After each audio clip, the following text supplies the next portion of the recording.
putting in one toddler playground over here with border timbers and 6 inches of rubber mulch, and we're also doing a larger playground for older children as well over here, along with 6 inches of mulch as well as border timbers.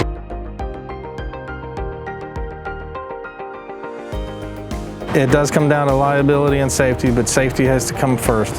First concern is, making sure that the kids are going to be playing on this equipment are doing it in a safe environment, and we're doing everything we can to make sure that we're mitigating any kind of circumstance that might cause an injury.